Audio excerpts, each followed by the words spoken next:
On Tuesday morning, October 17th, 2023, my daughter handed me a cup of Ethiopian coffee and smiled. Within 10 minutes, someone was dying on my study floor. I'm Bethany Callahan, and I'm 68 years old. I didn't scream. I didn't panic. I simply watched. Because sometimes the greatest act of love is letting someone destroy themselves with their own poison. My name is Bethany Callahan. I need to tell you this story because what happened in my Greenwich, Connecticut home that morning changed everything I thought I knew about family, about trust, about the daughter I'd raised for 40 years. If you're listening from somewhere far away, drop your city in the comments so I can see how far this has traveled. And please, stay with me until the end. This isn't just my story. It's a warning. It's a lesson. And it might save someone's life. The grandfather clock in my entrance hall struck 5:30. I'd been awake for an hour already, watching dawn paint gold across Long Island Sound through my bedroom windows. Insomnia wasn't new. At 68, your body doesn't need the same rest it once did. But this wasn't age keeping me awake. It was fear. Not the sudden, sharp kind. The slow, creeping kind that builds over months until you can't remember what peace felt like.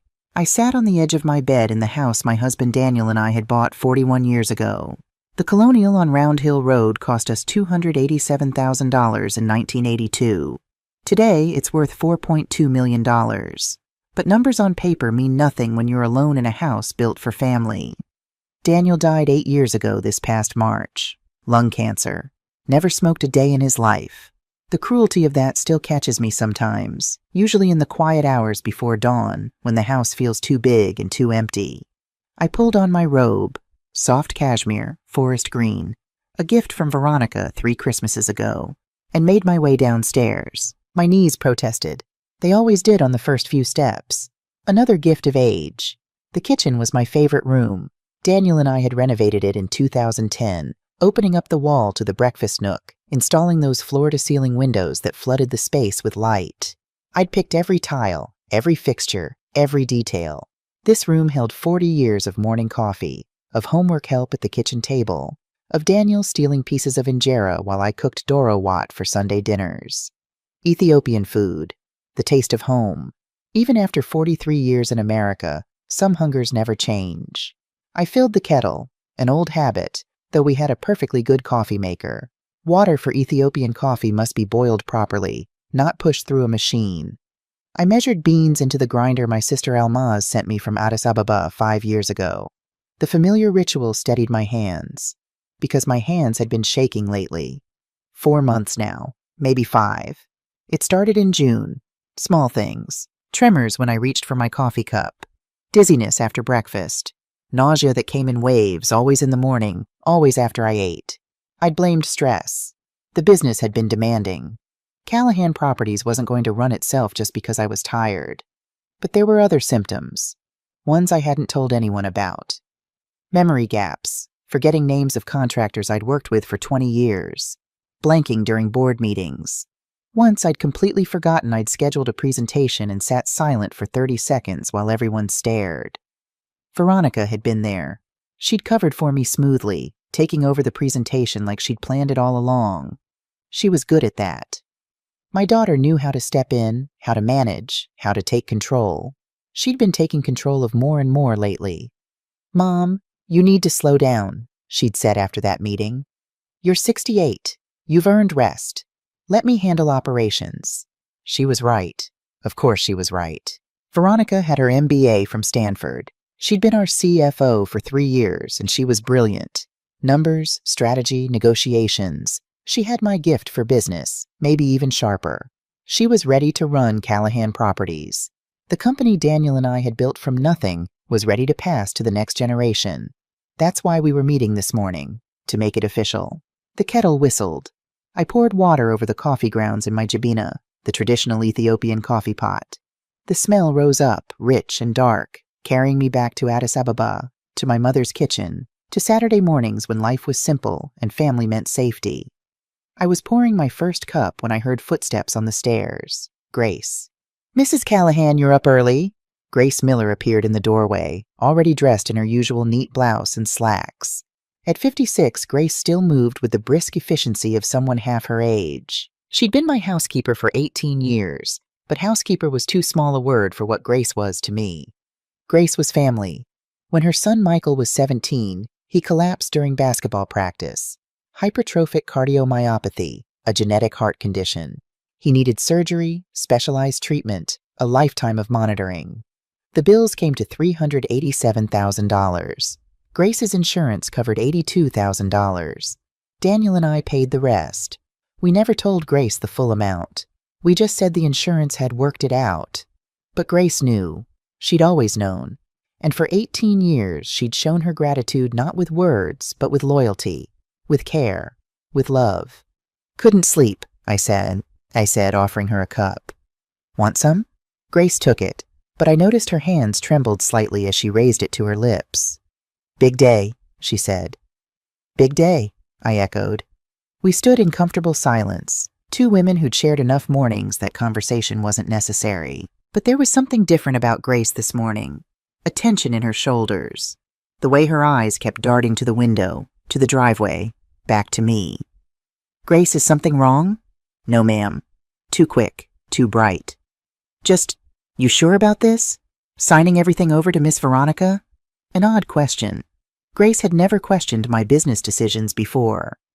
"She's ready," I said. "More than ready, and I'm tired, Grace. I want time to travel, to visit my sister in Ethiopia, to just breathe." Grace nodded but didn't look convinced. She opened her mouth, closed it again. "What is it?" "Nothing, ma'am. I'm being foolish." She set down her cup. "I should start breakfast. What time are Miss Veronica and Mr. Nathan arriving?" 10 o'clock. "I'll have everything ready." She left, but something in her departure felt wrong, like she'd wanted to say more but couldn't find the words. I pushed the feeling aside and carried my coffee to the study, the room where my whole life would change in a few hours. The documents were already spread across my mahogany desk. Transfer of ownership. Updated corporate structure. Everything prepared by Patricia Sullivan, my attorney of 23 years. Patricia was thorough, every detail perfect, every protection in place. Except I'd added one more protection Patricia didn't know about. 8 months ago, I'd changed my will. Nobody knew. Not Veronica, not Patricia. Just me and a lawyer in New York City who'd never met my family and never would. Because 8 months ago, I'd started noticing things. Small things that added up to a pattern I didn't want to believe. Veronica asking about my health more than usual. "How are you feeling, Mom? You look tired. Are you sure you're okay?" Veronica volunteering to make my breakfast on weekends when Grace was off. "Let me take care of you for once, Mom. You're always taking care of everyone else." Veronica pushing harder for me to retire. "You've done enough, Mom. Let me carry this now." Love or impatience? I told myself I was being paranoid, that grief and age were making me suspicious of my own daughter's concern.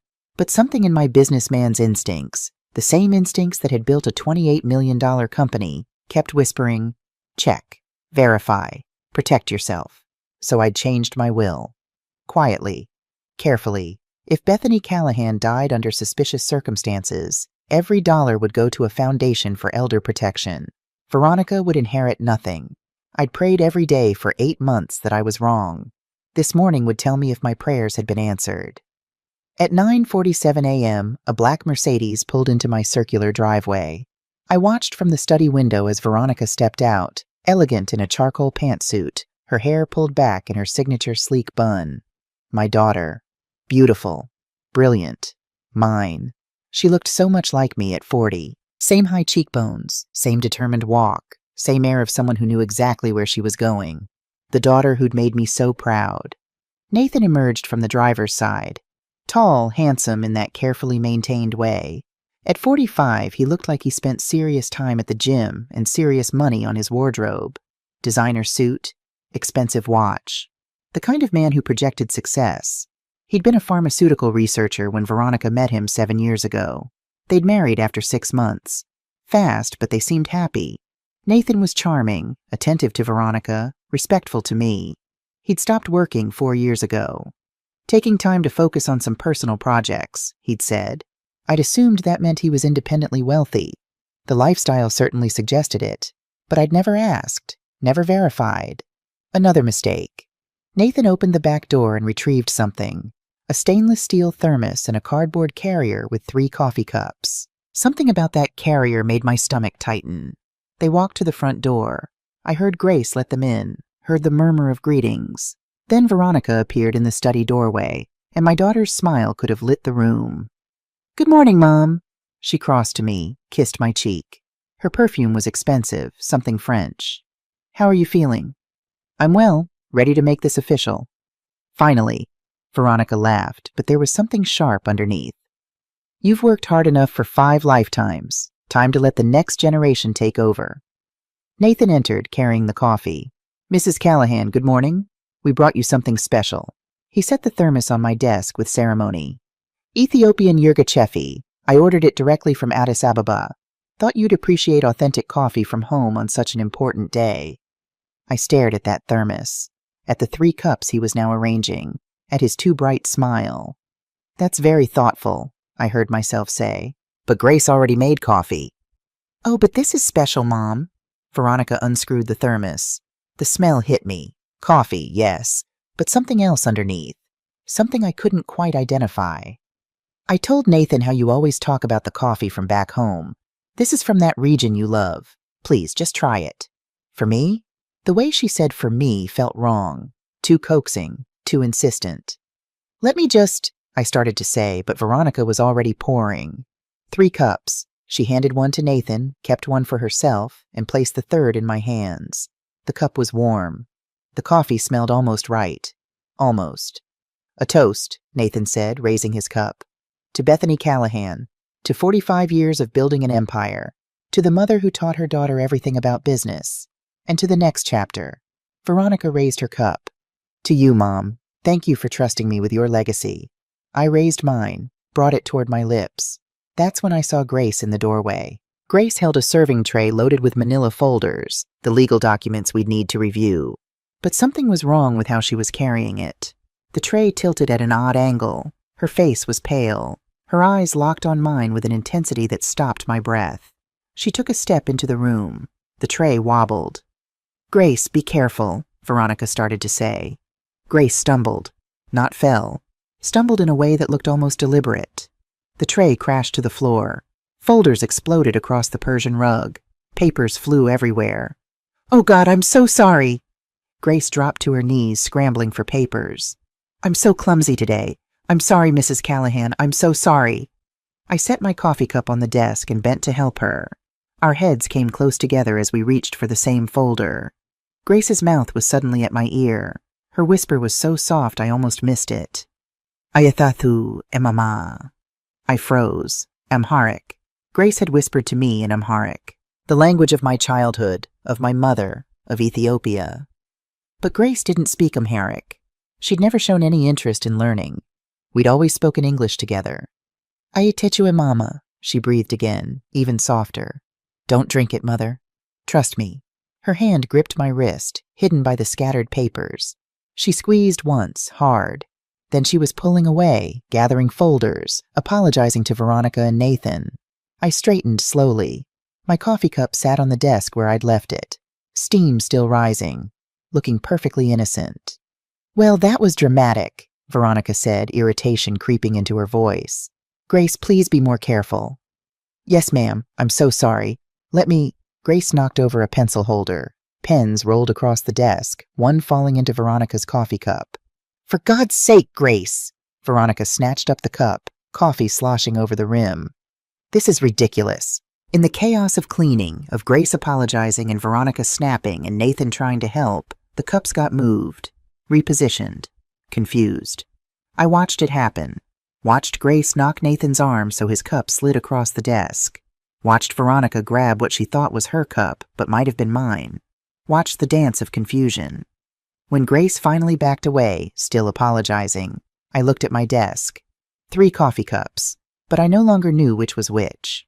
Grace met my eyes, just for a second, and I saw something there that made my blood run cold. Fear. Grace was terrified. "Well," Nathan said, gathering papers. "Shall we start over?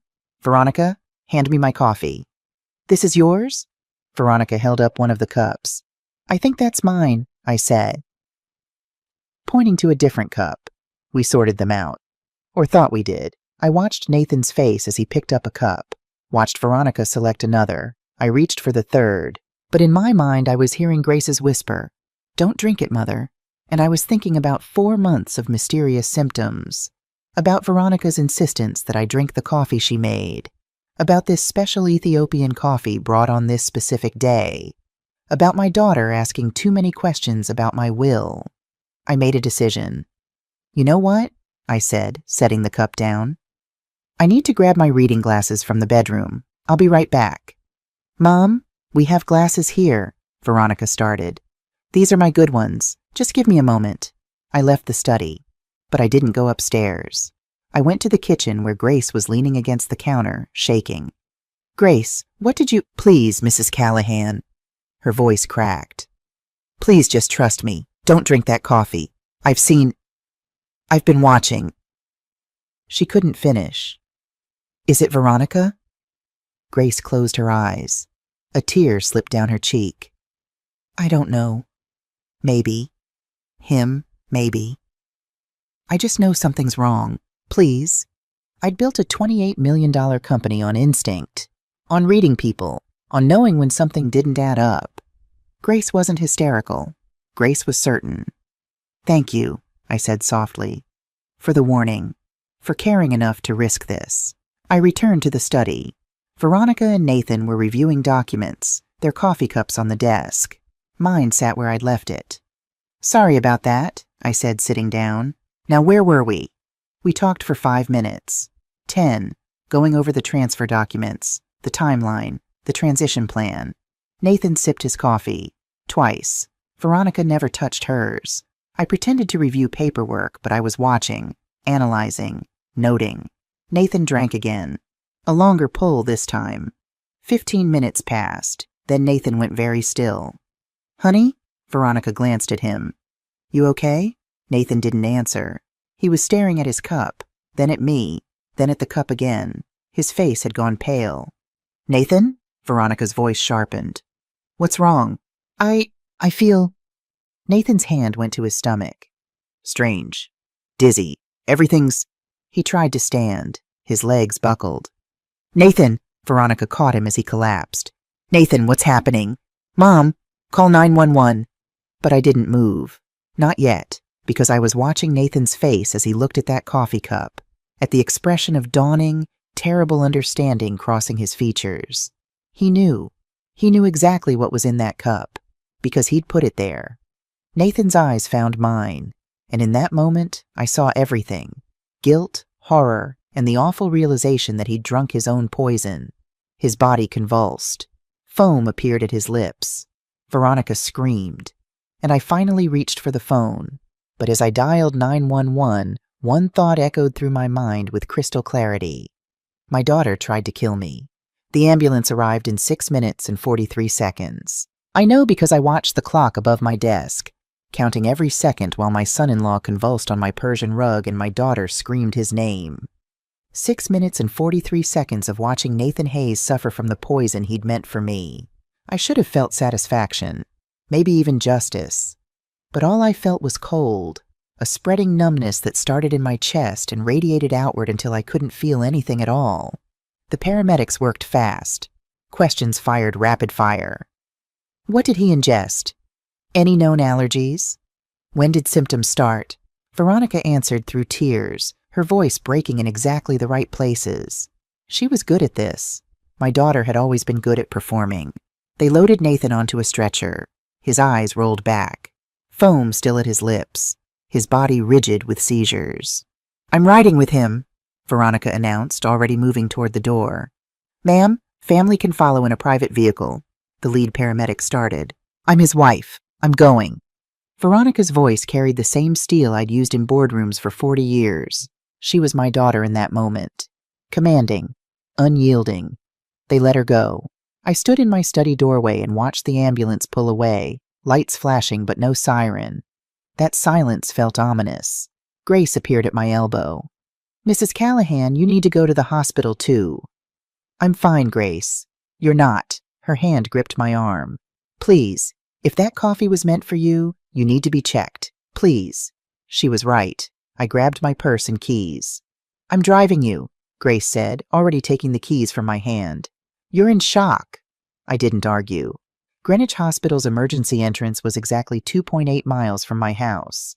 We made it in 4 minutes. Grace broke at least 3 traffic laws getting me there. The automatic doors slid open with a mechanical hiss. The smell hit me first. That particular hospital combination of disinfectant and fear. I'd been here when Daniel died.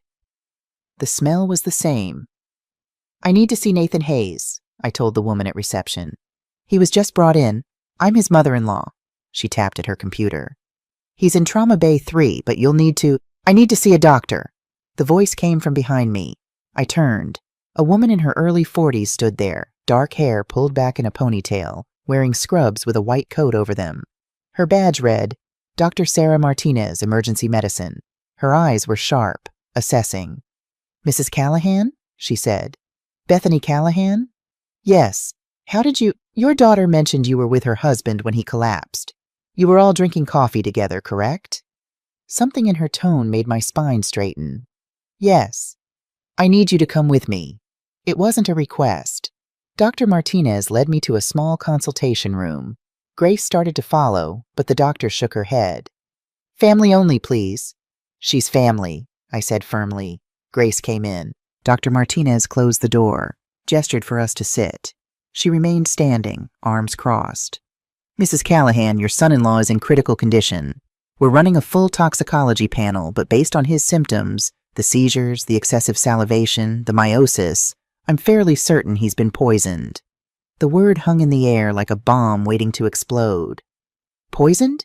I kept my voice steady. 45 years in business had taught me never to show weakness, never show fear. Specifically, I believe arsenic poisoning. We've started chelation therapy, but... Dr. Martinez paused. The dose was significant, potentially lethal. Grace made a small sound beside me. I reached for her hand without thinking. I need to run tests on you as well, Dr. Martinez continued. As a precaution. You were drinking the same coffee, correct? I never drank mine. The words came out flat. True. But you intended to? Yes. Dr. Martinez nodded slowly. I'm ordering a full workup anyway. Blood panel, liver function, heavy metal screening. If that coffee was meant for you and contained arsenic, we need to know if you've been exposed before. Before. The word lodged in my throat. 4 months of symptoms. The tremors, the nausea, the confusion. How long would symptoms take to appear if someone was being poisoned with small doses? My voice didn't sound like my own. Over time, gradually. Dr. Martinez's eyes narrowed. Chronic arsenic exposure? Symptoms can appear within weeks. Why do you ask? I told her. All of it. The 4 months of declining health, the symptoms that came and went, the coffee Veronica insisted on making, the way I only felt sick on certain days. The doctor's expression darkened with each word. We're running those tests immediately, she said, and I'm calling the police. They drew my blood in exam room 7, 6 vials, more than I'd ever had taken at once. Dr. Martinez also clipped samples of my hair close to the scalp. Hair analysis shows arsenic exposure over time, she explained. Each centimeter of hair represents approximately 1 month of growth. We can literally see a timeline of poisoning. Timeline of poisoning. Such clinical words for attempted murder. Grace sat in the corner, pale and silent. I wanted to comfort her, but I couldn't comfort myself. A police officer arrived while we waited for results. Detective James Wilson, a black man in his 50s with gray at his temples and eyes that had seen too much. He took my statement with patient efficiency, writing everything in a small notebook. Mrs. Callahan, who had access to your food and beverages? My daughter Veronica, her husband Nathan, Grace. I paused. But Grace has been with me for 18 years. I trust her with my life. That's what we need to establish. Who you can actually trust. Detective Wilson's voice was kind but firm. I need permission to search your home. Of course. Whatever you need. He made a call. He arranged for a search warrant as backup. Better to have it official, he said. Everything by the book. 91 minutes after they drew my blood, Dr. Martinez returned. Her face told me everything before she said a word. Mrs. Callahan. She sat down across from me, held my gaze. Your son-in-law has acute arsenic poisoning, lethal dose. We're doing everything we can, but his prognosis is guarded at best. I nodded, waited. Your tests show chronic arsenic exposure, consistent with low-dose poisoning over approximately 4 months. The room tilted. Grace grabbed my arm. Someone has been poisoning you since June, Dr. Martinez continued. The levels in your system are significant but not immediately life-threatening. However, continued exposure would have eventually caused organ failure, likely within another month or 2. June, 4 months ago, right after Veronica suggested she start making my breakfast coffee on weekends when Grace was off. We're starting chelation therapy for you as well, the doctor said. The good news is we caught it early enough. You should make a full recovery. And Nathan? Too early to tell. The dose he received was much higher, immediate and concentrated. Because it was supposed to be the final dose. The one that would kill me during this morning's meeting. The one that would look like a heart attack or stroke. Natural causes for a 68-year-old woman. Doctor, I heard myself say, can you tell the difference between chronic low-dose poisoning and a single acute dose? Yes, the blood work and hair analysis make it clear. You've been poisoned systematically. Your son-in-law received 1 massive dose. So whoever poisoned me also gave Nathan that coffee this morning. Dr. Martinez exchanged a glance with Detective Wilson. That would be the logical conclusion. I closed my eyes, saw Veronica pouring the coffee, Veronica handing cups around, Veronica insisting I drink for her, my daughter, my only child, the baby I'd rocked through the night, the girl who'd held my hand on her first day of school, the woman who'd stood beside me at Daniel's funeral, that Veronica had spent 4 months slowly murdering me. They admitted me for observation and chelation treatment. The IV went into my left arm, cold saline and dimercaprol, the antidote to arsenic. Detective Wilson said he'd return after executing the search warrant on my house. Grace refused to leave. Ma'am, you should go home, a nurse suggested. Get some rest. This will take hours. I'm staying, Grace said flatly. It was the voice she used when Michael had been in the hospital, the voice that meant no argument would move her. We sat in silence for 20 minutes. Me in the hospital bed, Grace in the uncomfortable plastic chair. The IV drip was the only sound, steady, rhythmic, medicinal. Finally, Grace spoke. I should have told you sooner. Told me what? Everything. Grace's voice cracked. Mrs. Callahan, I've been watching them for 6 weeks, since I came back from Ireland. Ireland. Grace had taken 2 weeks in late August to visit her dying mother. She'd come back different, quieter, more watchful. What did you see, Grace? It started the morning I left for the airport. Grace stared at her hands. I came back to the house because I forgot my passport. I was only gone 15 minutes, but when I came in the back door, I heard Mr. Nathan on his phone in the parlor. She paused, swallowed hard. He said 6 more weeks. The old lady won't make it past October. Then he laughed. He laughed, Mrs. Callahan. The old lady. Me. I stood there frozen. Didn't know what to do. He heard me, hung up fast, acted normal, but I knew something was wrong. Why didn't you tell me then? Grace looked at me with tears in her eyes. Because Miss Veronica is your daughter, your only child, and I'm just the housekeeper. Who would believe me over her? And what if I was wrong? What if I destroyed your relationship with your daughter over a misunderstood phone call? She had a point. I probably wouldn't have believed her. Not then. When I got back from Ireland, I started watching, paying attention. Grace pulled out her phone. And I saw things. She showed me photos, dated, time-stamped. August 29th, 6:14 a.m. Nathan in my kitchen, a small brown bottle in his hand, pouring something into my coffee press. September 3rd, 6:22 a.m. The same bottle, this time on the kitchen counter. Grace had zoomed in. The label was partially visible. AS2OE3, arsenic trioxide. September 12th, 5:58 a.m. Veronica and Nathan in the kitchen together. Nathan holding the bottle. Veronica watching him add something to coffee grounds. My daughter knew. She wasn't just letting it happen. She was helping. I started keeping a diary. Grace pulled out a small spiral notebook. Every day you got sick, I wrote it down. Every time they made your coffee, I wrote it down. She opened it. Page after page of careful handwriting. August 30. Mrs. C complained of nausea after breakfast. Coffee made by Mr. Nathan. September 5th. Mrs. C dizzy during afternoon meeting. Coffee made by Miss Veronica. September 19th. Mrs. C confused, forgot appointment with contractors. Coffee made by Mr. Nathan that morning. October 2nd. Mrs. C tremors worse. Hands shaking during dinner. Coffee made by Miss Veronica. Pattern after pattern. Evidence after evidence. Grace, this is... I couldn't finish.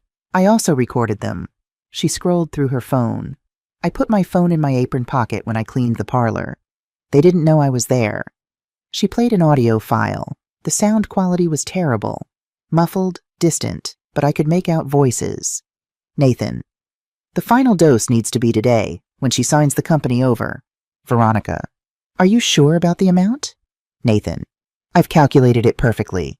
It'll cause cardiac arrest within 2 hours. By the time anyone thinks to test for arsenic, it'll be too late. Veronica. And it won't be traced back? Nathan.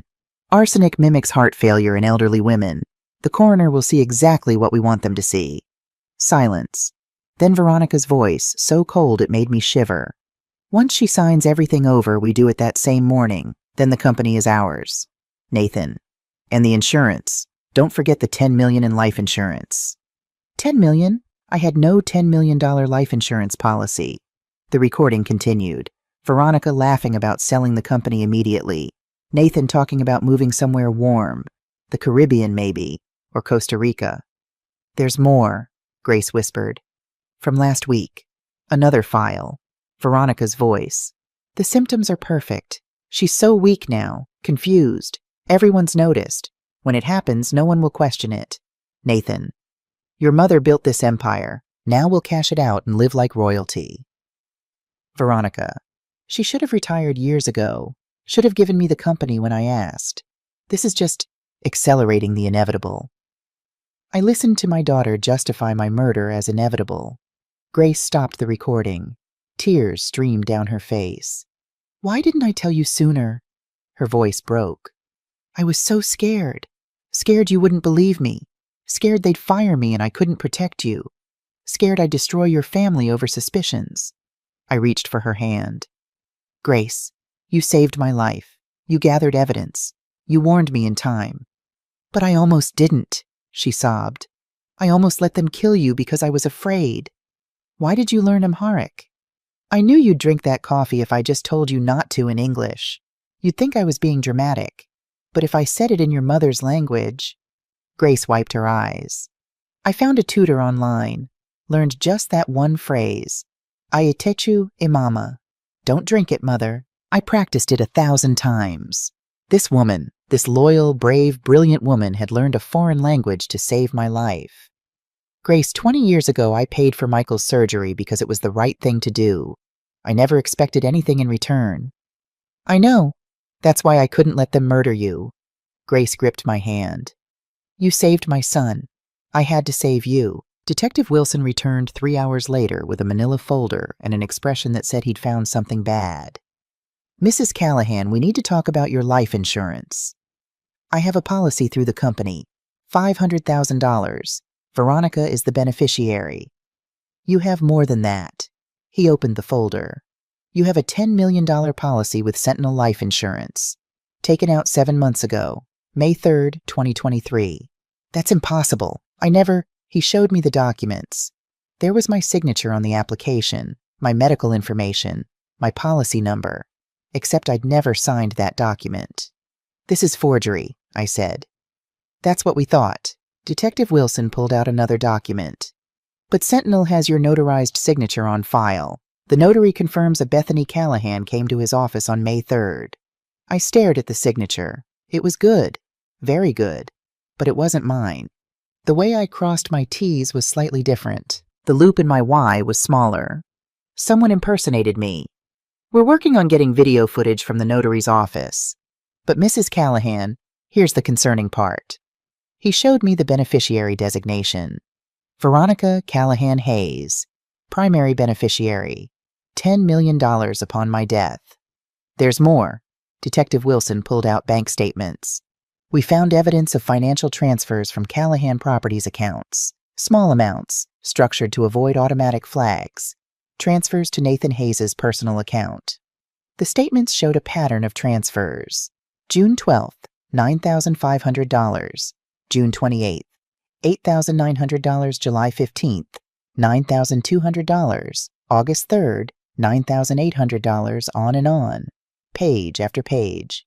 Total amount missing, $487,300, Detective Wilson said. Over 8 months. Nathan had been embezzling from my company. $500,000, stolen in chunks just below the $10,000 reporting threshold. We also found this. Detective Wilson showed me printouts of text messages between Veronica and Nathan. Nathan, I can't keep doing this. They'll kill me if I don't pay. Veronica, how much do you owe? Nathan, $623,000. The Atlantic City people aren't patient. Veronica, Jesus Christ, Nathan. Nathan, I'm sorry, I'm so sorry, I'll find a way. Veronica, there's only one way out, you know what we have to do. Nathan, your mother?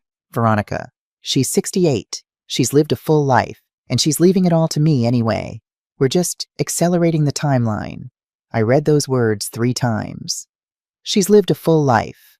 My daughter had decided my life was complete. Time for me to die so she could collect. Nathan Hayes has gambling debts of over $600,000, Detective Wilson continued, owed to organizations in Atlantic City that are known for violent collection methods. They've been threatening him for months. So that was it. Nathan's desperation plus Veronica's ambition, a deadly combination. But the embezzlement only covers part of the debt, I said slowly. They needed more, hence the insurance fraud and the murder plan, Detective Wilson confirmed.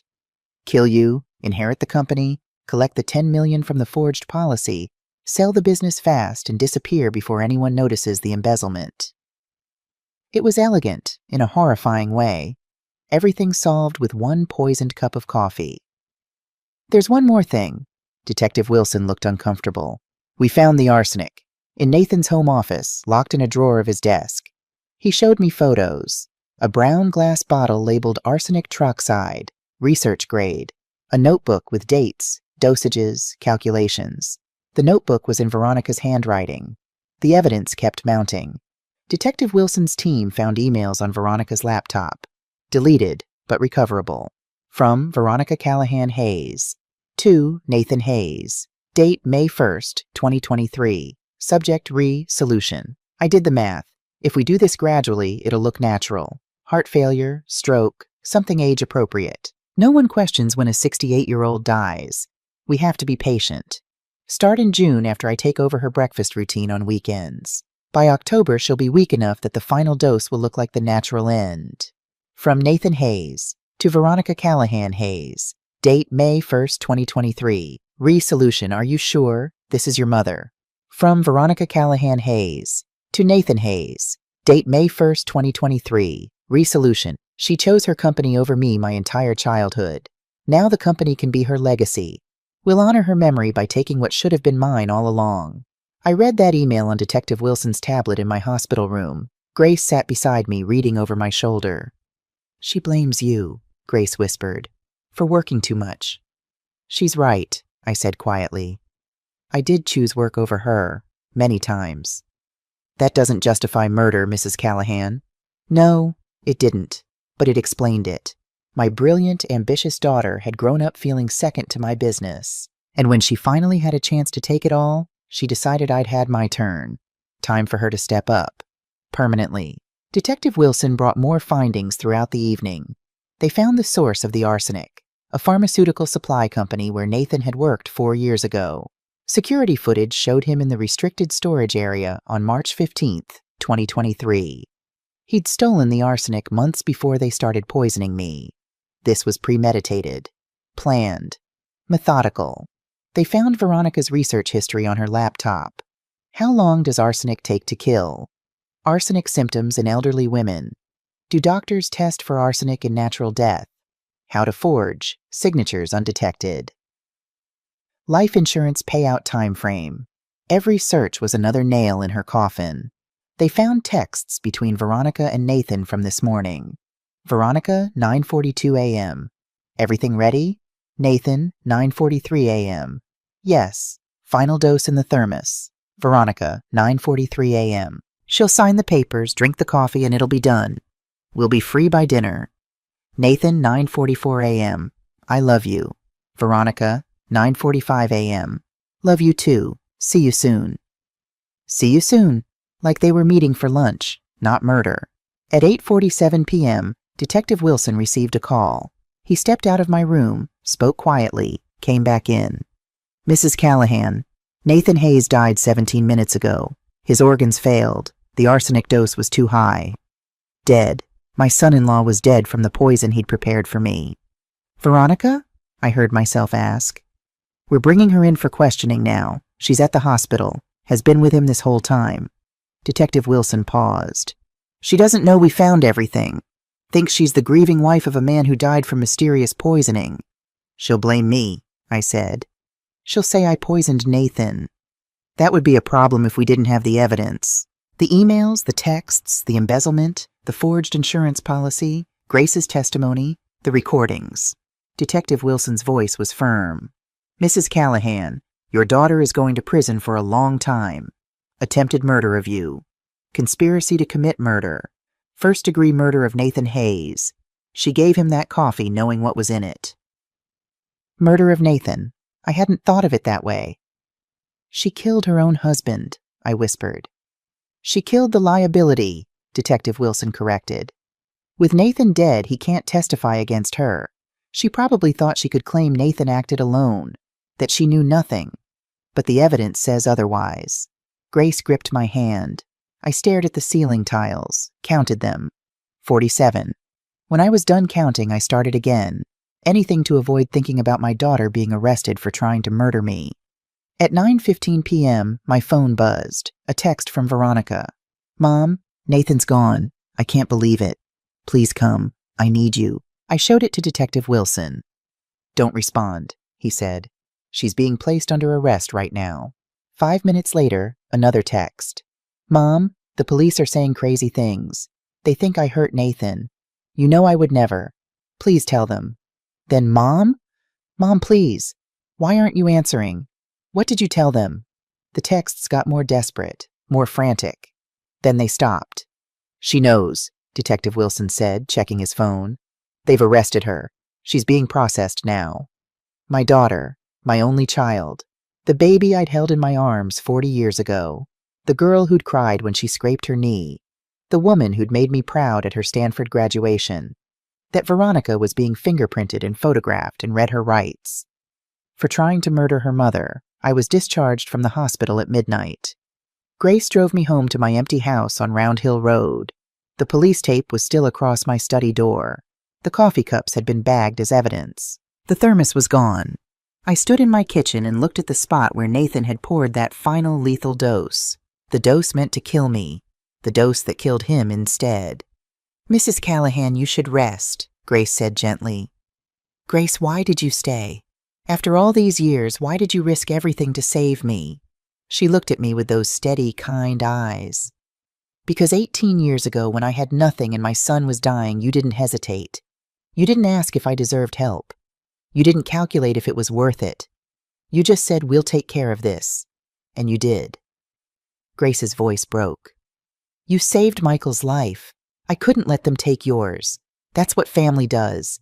And you've been more family to me than blood ever was. I pulled her into an embrace. This woman, this loyal, brave, beautiful soul. You're my family too, Grace, I whispered. The family I chose. We stood in my kitchen while the moon rose over Greenwich, and my daughter sat in a cell downtown, and my whole world rearranged itself around one simple truth. Blood doesn't make family. Love does. 6 months can feel like 6 years when you're waiting for justice. It was April now. Spring had come to Greenwich, bringing cherry blossoms and warm breezes and the kind of sunshine that made everything look hopeful. But I couldn't feel any of it. Nathan Hayes was buried in March. Small funeral.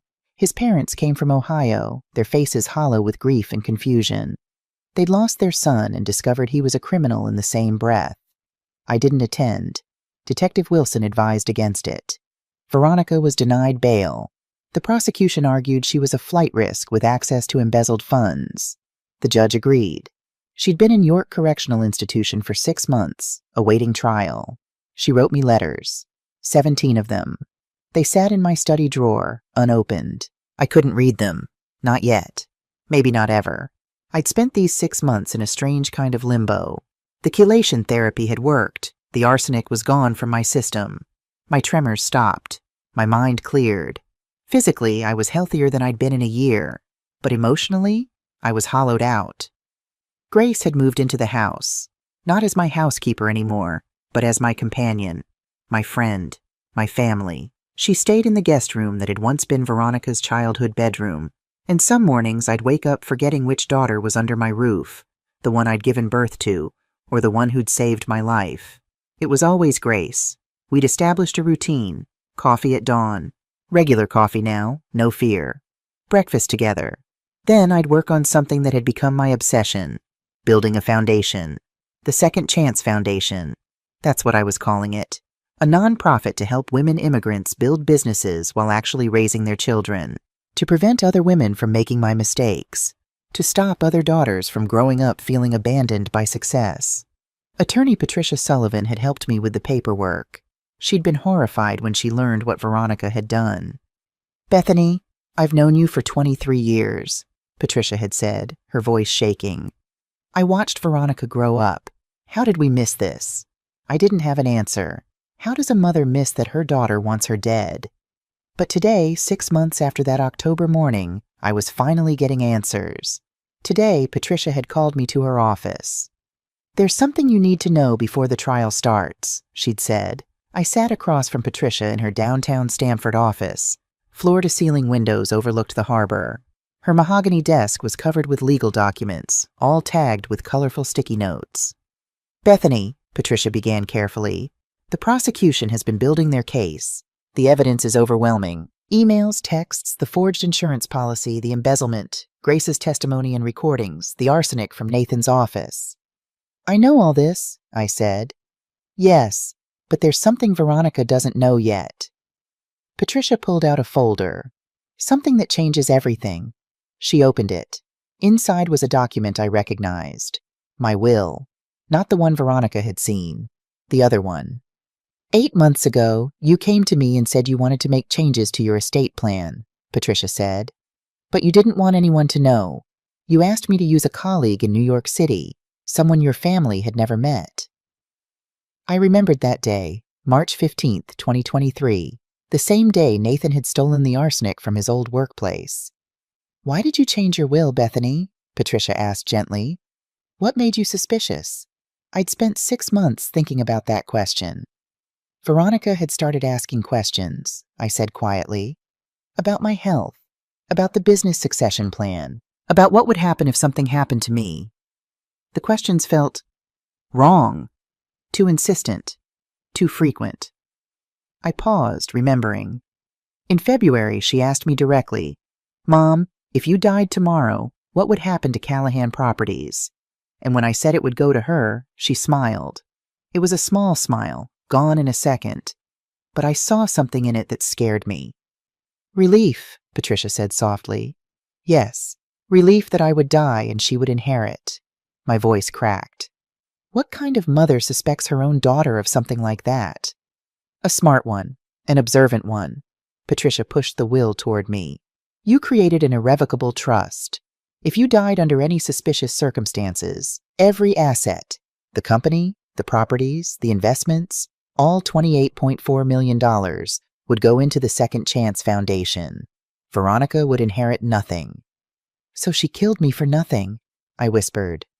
"She tried to kill you for nothing," Patricia corrected. "But she doesn't know that yet. The trust was sealed. Private. The only people who knew were you, me, and attorney Robert Chen in Manhattan." I stared at that document, at my signature, at the date, March 20th, 2023. I'd known. Not that Veronica would poison me. I couldn't have imagined that. But I'd known something was wrong. My business instincts, honed over 45 years, had screamed danger. So I'd protected myself. "The prosecution wants to introduce this at trial," Patricia said. "It shows premeditation on your part, that you suspected Veronica months before she acted. It also establishes that her entire motive was pointless. She murdered Nathan and attempted to murder you for an inheritance that didn't exist. The irony of it, I said bitterly. Bethany, Patricia leaned forward. There's something else. Veronica's attorney has requested a meeting. She wants to see you before trial. She wants to talk. My heart lurched. When? Tomorrow, at the jail. You don't have to go. I know, but I would, because despite everything, the poison, the betrayal, the 6 months of waiting, Veronica was still my daughter, and I needed to look her in the eyes one more time. York Correctional Institution was 43 miles from my house. Grace drove. She offered to come in with me, but I shook my head. This is something I need to do alone, I said. The visiting room was exactly like you'd imagine. Beige walls, fluorescent lights, metal tables bolted to the floor, guards watching from corners. It smelled like industrial cleaner and desperation. I sat at table 7 and waited. The door opened, and there was Veronica. 6 months in jail had changed her. The sleek, polished CFO was gone. This woman was thinner, paler, her hair pulled back in a simple ponytail. No makeup, prison-issue orange jumpsuit, handcuffs that clinked as she walked. But her eyes were still my daughter's. She sat across from me. A guard stood 6 feet away. For a long moment, we just stared at each other. Mom, her voice cracked. Thank you for coming. I said nothing. I know you probably hate me, Veronica continued. Tears started sliding down her face. I know what I did was unforgivable. I need you to understand why. Why you tried to murder me? The words came out flat. I'm listening. Veronica flinched. It wasn't supposed to be like this. Nathan said it would be painless. He said you wouldn't suffer. He said, Nathan's dead, Veronica. You don't get to blame him anymore. She went silent. More tears. Do you know what I've been thinking about these 6 months? I asked. Every night, lying in bed, I try to remember when I lost you. When my daughter stopped being mine and became this. You lost me when I was 8 years old, Veronica said, voice suddenly hard. The night you missed my school play because of a business dinner. And the next week when you missed my birthday party because of a closing. And the 100 other times when your company was more important than me. Her words hit like bullets. Grandmother raised me, Veronica continued. You paid for everything. The best schools, the best clothes, the best opportunities. But you weren't there. You were always at the office. Always building your empire. So you decided to kill me for it? I decided I deserved it. Veronica's voice rose. The guard shifted. I spent my childhood alone so you could build that company. You told me I was your legacy, but the business was your legacy. I was just waiting my turn. You could have talked to me, Veronica. You could have told me you felt abandoned. When? She demanded. During our weekly dinner where you checked your phone every 5 minutes? During holidays where you worked half the day? When exactly was I supposed to have this conversation? I had no answer, because she was right. I'd chosen work. Over and over I'd chosen work. Veronica, I said slowly, I failed you as a mother. I gave you money and opportunity, but not time, not presence. I understand that now. Hope flickered in her eyes. But that doesn't justify what you did, I continued. You didn't just try to kill me. You poisoned me slowly for 4 months. You watched me get sick. You smiled while I suffered. You planned every detail with Nathan. Nathan said we didn't have a choice, Veronica whispered. He owed $623,000. They were going to kill him. I couldn't lose him too. So you decided to kill me instead? Mom, you're 68 years old. You've lived a full life. Don't, my voice turned to ice. Don't you dare tell me I've lived a full life. You don't get to decide when my life is complete. Veronica crumpled, sobbing into her hands. I watched my daughter cry. Part of me wanted to reach across that table and hold her like I used to when she was small. But a bigger part of me just felt empty. I forgive you, I finally said. Veronica looked up, shocked. What? I forgive you for feeling abandoned, for being angry at me, for resenting the business that took me away from you. I paused. But I can't forgive murder, Veronica. I can't save you from the consequences of trying to kill your own mother. Mom, please. I loved you more than anything in this world. I said, my voice breaking. Every deal I closed, every property I bought, every hour I worked, it was all for you. To give you security, to give you opportunity, to give you a legacy. I stood up. But you didn't want a legacy. You wanted me dead. I looked at my daughter one last time. I hope you find peace in prison, Veronica. I really do. Because I don't think you'll find it anywhere else. I turned to leave. Mom, Veronica called out. Mom, wait, please. I didn't turn around. The trial started on April 15th, exactly 6 months after Nathan's death.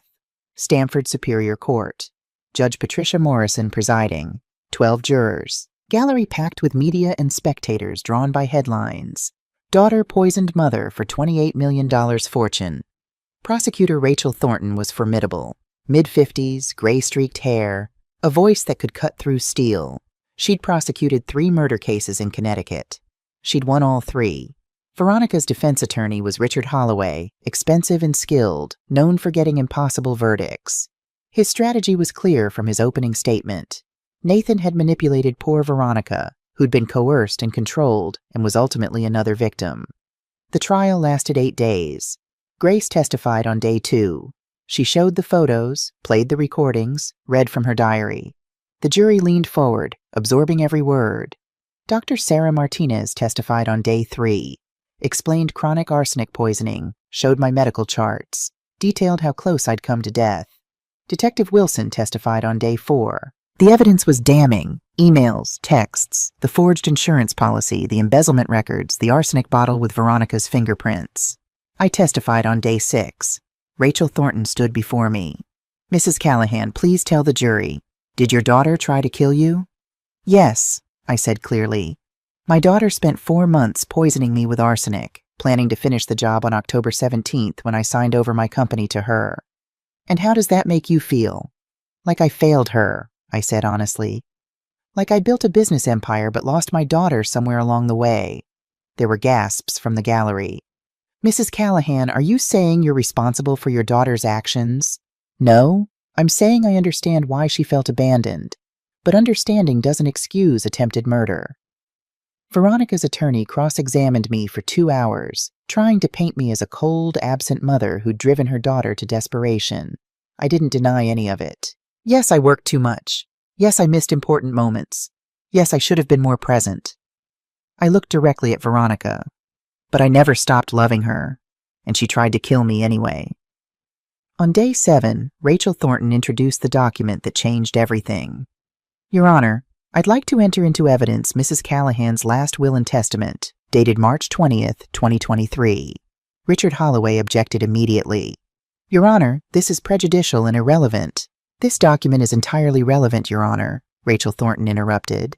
It goes directly to motive and the defendant's state of mind. Judge Morrison reviewed the document. I'll allow it. Rachel Thornton turned to me.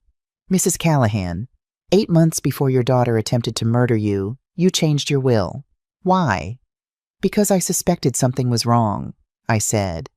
Veronica was asking too many questions about inheritance, about what would happen when I died. Her behavior concerned me. So you protected yourself? Yes. I created an irrevocable trust. If I died under suspicious circumstances, my entire estate, $28.4 million, would go to the Second Chance Foundation. Veronica would inherit nothing. The courtroom erupted. Judge Morrison called for order. Veronica's face had gone white. She was staring at me like I'd slapped her. So let me be clear, Rachel Thornton said, her voice ringing through the courtroom. The defendant spent months plotting to murder her mother. She embezzled nearly $500,000. She forged a $10 million insurance policy. She systematically poisoned Mrs. Callahan. She killed her own husband in the process, all to inherit a fortune that legally didn't exist. She let that sink in. Veronica Callahan Hayes murdered for nothing. Closing arguments happened on day 8. Richard Holloway painted Veronica as a victim of Nathan's manipulation, a woman coerced by her husband's gambling debts. A daughter who loved her mother but was too afraid to refuse her dangerous husband. Rachel Thornton destroyed that narrative with evidence. Veronica's emails planning the murder. Veronica's handwriting in the dosage notebook. Veronica pouring the final cup of coffee. Veronica's own words. She's lived a full life. Ladies and gentlemen, Rachel Thornton said in her closing, this is not a case of a woman coerced by her husband. This is a case of a daughter who decided her mother's life was worth less than money, who calculated that at 68, Mrs. Callahan had lived long enough, who systematically, methodically, coldly poisoned her own mother for months. She paused, looking at each juror. And when the final moment came, when Veronica handed her mother that coffee on October 17th, she smiled. She smiled while serving poison. That's not coercion. That's not manipulation. That's cold-blooded murder. The jury deliberated for 11 hours. When they returned, their faces told me everything. In the case of the state of Connecticut versus Veronica Callahan Hayes, on the charge of attempted murder in the first degree, how do you find? The forewoman stood. Guilty. Veronica's head dropped. On the charge of conspiracy to commit murder in the first degree? Guilty. On the charge of second-degree murder in the death of Nathan Hayes? Guilty. On the charges of embezzlement, forgery, and insurance fraud? Guilty on all counts. Judge Morrison's voice was steady. Veronica Callahan Hayes, you have been found guilty on all charges. It is the judgment of this court that you be sentenced to 35 years in prison without possibility of parole for 15 years. 35 years. My daughter would be 75 when she got out, if she lived that long. They led her away in handcuffs. At the door, she turned and looked at me one last time. I saw the little girl who'd held my hand on her first day of school, the teenager who'd made me proud at her high school graduation, the woman who'd stood beside me at her father's funeral, and I saw the stranger who'd tried to kill me. I'm sorry, Mom, she mouthed. I nodded, because I was sorry too, sorry for all of it. 2 years later, I'm 70 now. My hair is entirely gray. I stopped coloring it after the trial. Let the world see who I really am, an old woman who survived her daughter's attempt to murder her and decided to build something good from the ashes. The Second Chance Foundation opened 18 months ago. We're headquartered in downtown Stamford, in a beautiful building with big windows and warm lighting. Not a mansion, a workspace where women feel safe. Our mission is specific. Help immigrant women build businesses while actually raising their children. Teach them how to balance success and family. Prevent them from making my mistakes. We offer small business loans and grants, mentorship programs pairing successful businesswomen with newcomers, childcare on site so mothers can work without guilt, family counseling, financial literacy training, legal aid for immigration and business matters. In 2 years, we've helped 127 families. 83 women have started successful businesses. 42 children have received scholarships. 9 families have escaped financial abuse situations. Grace is our executive director. She finished her degree in nonprofit management last spring. She's brilliant at this work, speaking at conferences, writing grant proposals, managing our staff of 14. Last month, Time magazine named her one of the most influential people in elder protection and immigrant advocacy. She gave a TED Talk called The Woman Who Whispered in Amharic that's been viewed 3.4 million times. My Grace, my real daughter. Once a month, I drive to York Correctional Institution. Veronica and I don't talk much. Mostly we just sit together in that visiting room. She tells me about her GED classes. She's getting a degree in psychology, trying to understand how she became capable of murder. I tell her about the foundation, about the women we're helping. Last visit, she said something that surprised me. Mom, I'm proud of you. The foundation. It's the legacy you should have built all along. I didn't know what to say to that. I'm taking a course on family systems theory, she continued, learning about generational trauma, about how parents unconsciously pass their wounds to their children. And what have you learned about us? I asked. That you grew up poor in Ethiopia and swore your daughter would never struggle like you did.